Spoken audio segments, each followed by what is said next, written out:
But 10 years ago, I got raped back home.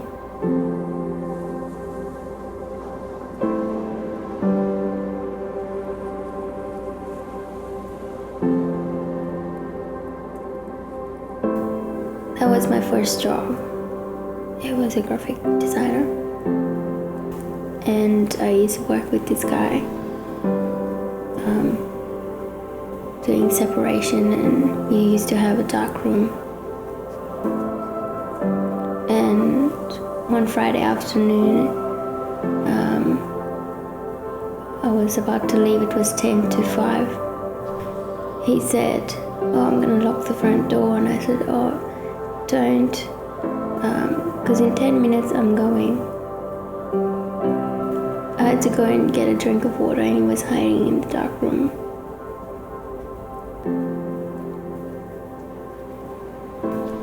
And that's where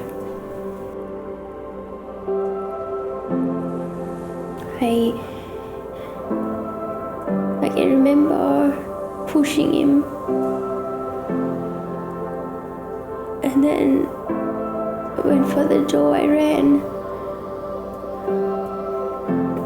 The middle of the city, I just stood there. I couldn't hear any sound. Everybody was just walking by me. In front of me, I couldn't hear. Couldn't hear any sound.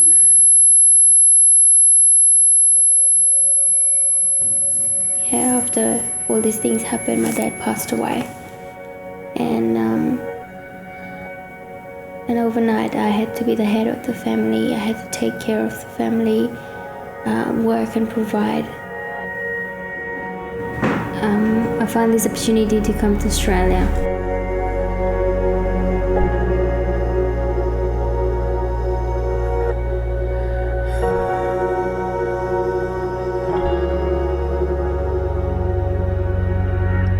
I came to Australia to study and to make money to be able to support my family.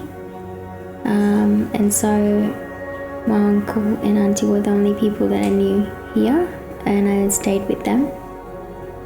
But coming here, I guess I didn't actually realize that what was gonna happen next, Like, I wasn't expecting that the family who brought me here would abuse me.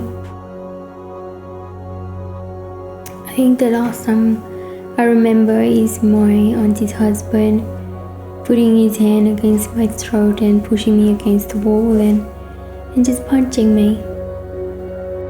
I was so scared at times that I had to drag the side drawer against the door of my room at night, thinking that what if they might kill me at night and I'll just disappear because no one knows me here, and I'll just disappear. There was one time I went to this birthday party and I came back. It was 7:15 in the afternoon, and to them it was late and they didn't want to open the door. And that day they just said to leave, and I walked 2 streets down and I stood underneath this street light, and I waited. I didn't know where to go. I thought they were gonna come back and see where I am, but they didn't.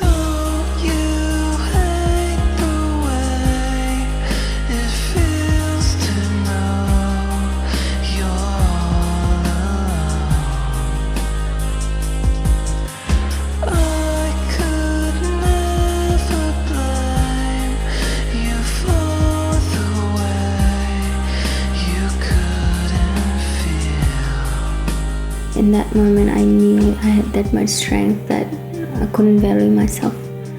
My life, I just thought it has no value. It has no meaning. People don't care about me, and it's way too much. And if I don't leave, it will be a less problem to everyone.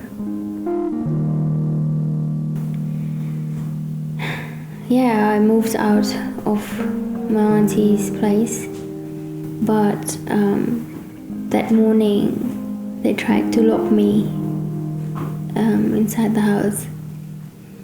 And I found the key. I ran.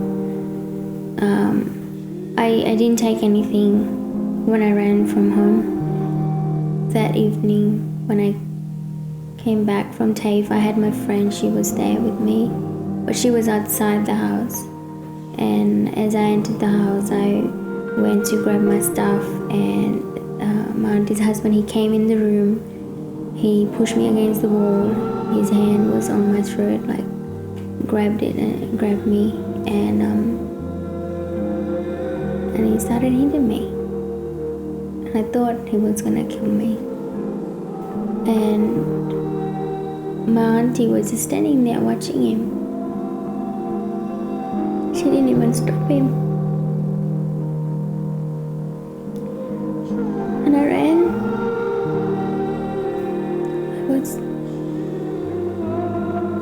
I didn't know what to do.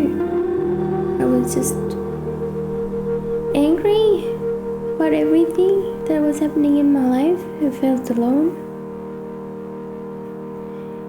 I didn't expect things to be like that before coming here.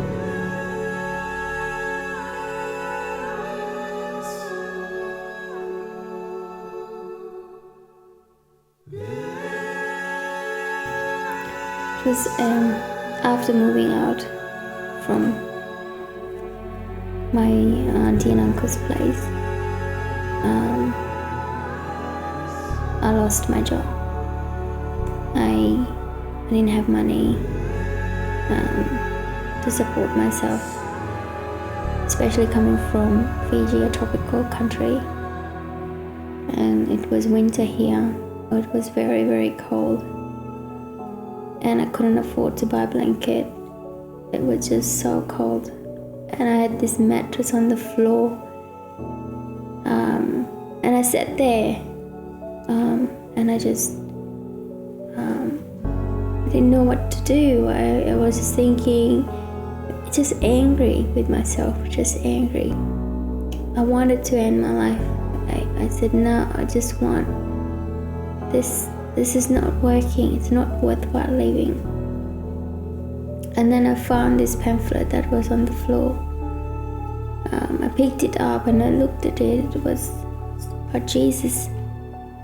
Somebody gave that to me. And I said, if you're real, then you show me that you're real. Show me that you're real, that you care. If not, I know I'm just alone, and I'll just end it all. In that moment, I felt this warmth,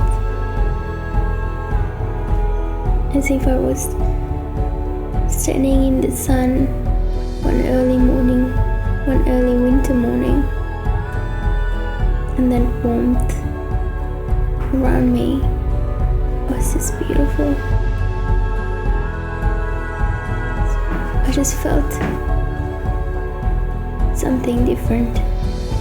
It was so cold, but I was all of a sudden so warm, and that warmth stayed with me all night. And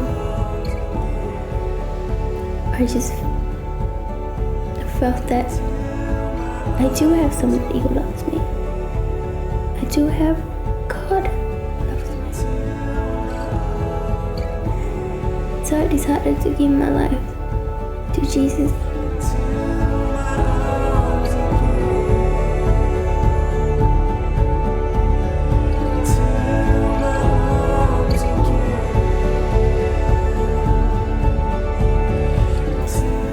His love for me, I want others to know about it, that He is an amazing God.